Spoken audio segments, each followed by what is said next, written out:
সন্তানের নাম রাখার ক্ষেত্রে কি কি বিষয় বিবেচনা রাখা উচিত?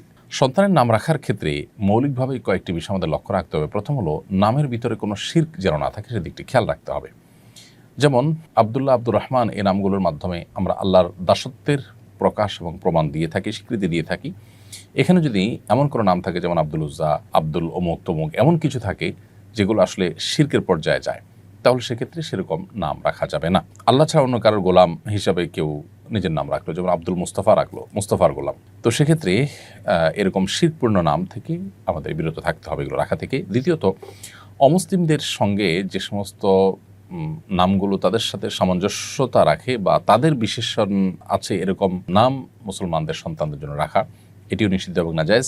এবং সেই সাথে যে নামের অর্থ মন্দ, সেটার অর্থের মধ্যে খারাপ কিছু আছে সেটা। আর 4 নম্বর হলো, যেই নামের মধ্যে অহমিকা প্রকাশ পায় এরকম কিছু বা নিজের বড়ত্ব এবং পবিত্রতাকে প্রকাশ করবার জন্য নাম ধারণ করা, সেগুলো মূলত নিষিদ্ধ। এই মৌলিক বিষয়গুলোকে মাথায় রেখে যদি আমরা নামকরণ করি ইনশাআল্লাহ ঠিক আছে। কোনো নাম ব্যক্তির নামের মধ্যে পুততা, পবিত্রতা, তার ভালো দিক প্রকাশ হতে পারে, সেটা সমস্যা নেই, কিন্তু এটা প্রকাশ করার উদ্দেশ্যে নামকরণ করা, বিশেষ করে যেটা নিছকই অহমিকারী বার্তা বহন করে, সেরকম নাম রাখা, বিশেষ করে অহমিকা প্রদর্শনের উদ্দেশ্যে, সেটি নাজায়েজ। নাম রাখার ক্ষেত্রে আমাদের কয়েকটি স্তর আছে। সবচেয়ে ভালো নাম রাখা হবে তখন যদি আমরা আবদুল্লাহ, আব্দুর রহমান রাখি। নবী সাল্লাল্লাহু আলাইহি ওয়াসাল্লাম পরিষ্কারভাবে হাদিসে বলেছেন আবদুল্লাহ, আব্দুর রহমান হলো সবচেয়ে উত্তম নাম। দ্বিতীয় স্তর হলো, আবদুল্লাহ, আব্দুর রহমানের পর আল্লাহর আরও যে গুণবাচক নামগুলো আছে সেই সব নামের শুরুতে আব্দুন যুক্ত করে যে সমস্ত নাম রাখা হয়, যেমন আব্দুস সবুর, আব্দুল কাদের, আব্দুর রহিম ইত্যাদি ইত্যাদি যে নামগুলো আছে সেগুলো।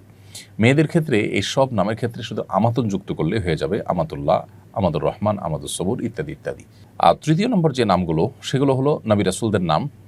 যে সমস্ত নবী রাসূলদের নাম কোরআনে এসেছে, হাদিসে এসেছে, তাদের নামে নামকরণ করা। মেয়েদের ক্ষেত্রে মেয়েদের নবী রাসূলদের পরিবারের কারোর নাম থাকলে সেগুলো আমরা অনুসরণ করতে পারি, ঈমানদার তাদের পরিবার, বংশধরদের, সহচরদের। আর চতুর্থ হলো সাহাবায়ে কেরাম, তাবেঈ এবং নেককার যে সমস্ত পূর্বসূরীরা চলে গেছেন তাদের নামে নামকরণ করা। এবং 5 নম্বর হলো যে কোনো সুন্দর অর্থবহ নাম রাখার ক্ষেত্রে 5টা স্তর মাথায় রেখে আপনি নাম রাখতে পারেন সন্তানের।